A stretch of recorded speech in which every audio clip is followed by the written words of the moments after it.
다음 화가 궁금해지는 웹툰 연출. 안녕하세요. 다음 화가 궁금해지는 웹툰 연출의 박연주입니다. 오늘은 컷 구도 연출에 대해서 알아보겠습니다. 컷 구도 연출은 안정적인 삼각 구도와 여운의 수평 구도, 그리고 단호함과 엄숙함의 수직선 구도, 역동적인 대각선 구도, 전체의 상황을 표현하는 원형 구도가 있고요. 불안정성의 사선 구도 등이 있습니다.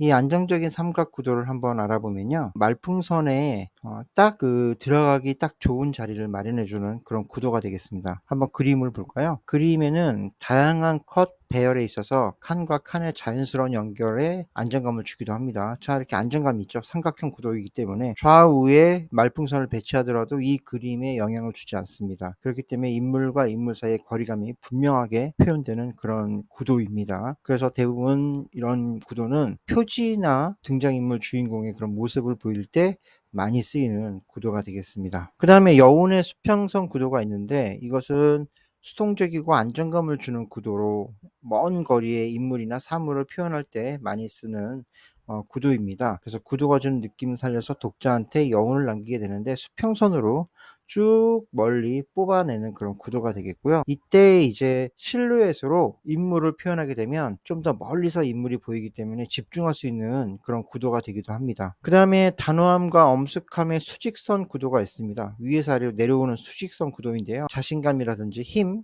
권력 이런 것들을 상징하게 되는데, 단호함과 엄숙함의 분위기를 표현하는 데는 좀 적절하게 쓰이는 구도의 유형이고요. 이런 구도들을 요즘 많이 사용하고 있고, 좀 더 길게 써서 핸드폰의 그 크기에 맞춰서 좀 더 묘사가 되는 그런 구도이기도 합니다. 그 다음에 이제 역동적인 대각선 구도가 있습니다. 이렇게 대각선 구도를 이용하면, 오른쪽 그림처럼 대각선 구도를 이용하면 1점 투시가 되는 거죠. 그래서 삼각 구도와 비슷한 느낌으로 다이나믹한 연출, 역동적인 연출과 효과, 리듬의 강약, 그다음에 명암의 대비적 효과 등을 결합해서 극적이고 능동적인, 그리고 역동적인 표현을 할 때 많이 사용되는 구도이기도 합니다. 액션씬에서는 이런 구도를 이용하게 되면 훨씬 더 입체적으로 보인다는 그런 특징이 나타나기도 하죠. 자, 전체 상황을 표현해주는 원형 구도입니다. 위에서 아래로 딱 내려오는 직부감 앵글하고도 같은 구도인데요. 좀 더 멀리서 찍기 때문에 대중들은 원만함, 대중들이기도 하고 이제 독자이기도 하죠. 그다음에 통일감, 안정감, 그리고 편안함을 주는 구도가 되겠습니다. 서정적인 표현과 전체 상황을 표현해주기도 하고, 편안하고 안락한 연출의 칸 표현에 효과적인 구도입니다. 그 다음에 불안정성의 사선 구도가 있습니다. 이렇게 좀 옆으로 비켜나가는, 왼쪽에서 오른쪽이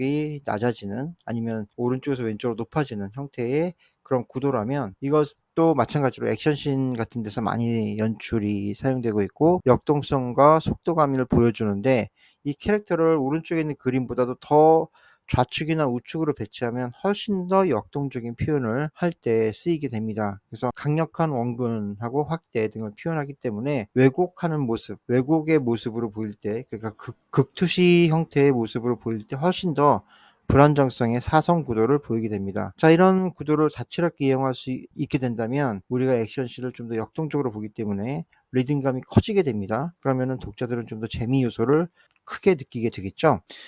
자, 이런 구도가 있었고요. 그 다음에 카메라 워크를 한번 볼까요? 카메라 워크는 한 장소에만 고정되는 게 아니고 일정한 속도로 카메라 자체가 움직이면서 대상을 쫓게 되는 것입니다. 그래서 웹툰이나 만화에서는 이런 카메라 워크 중 좌우로 움직이게 되면 패닝, 상하로 움직이면 틸팅이라고 합니다. 그래서 좌우로 움직이는 패닝은 펜 레프트, 펜 라이트, 이게 카메라가 레프트 라이트로 이동하게 되는 것이죠. 그래서 펜 레프트로 이동하는 이 그림을 잠깐 보게 되면 펜 레프트로 쭉 이동하면요 어떻게 되겠습니까? 왼쪽에 있는 인물이 나타날 수도 있는 것이죠. 다시 오른쪽으로 쭉 이동하면 인물이 사라지게 됩니다. 이렇게 인물을 보여줄 수도 있고 안 보여줄 수 있는 그런 현상을 만들어 주기도 합니다. 그 다음에 블랙아웃된 화면을 지나고 임팩트 있는 칸이 나올 경우에도 틸다운 되는 현상을 느낄 수가 있는데, 그런 화면은 바로 이렇게 보여주는 화면입니다. 이렇게 해서 올라가면서 점점 우리는 어떻습니까? 캐릭터들을 보게 되죠. 그것은 점진 노출을 하게 되는 것이고, 이것은 틸업이라고 합니다. 근데 위에서 아래로 쭉 내려오면서 뭔가 나타나게 되면 이건 틸다운이라고도 하죠. 그래서 틸업과 틸다운을 우리가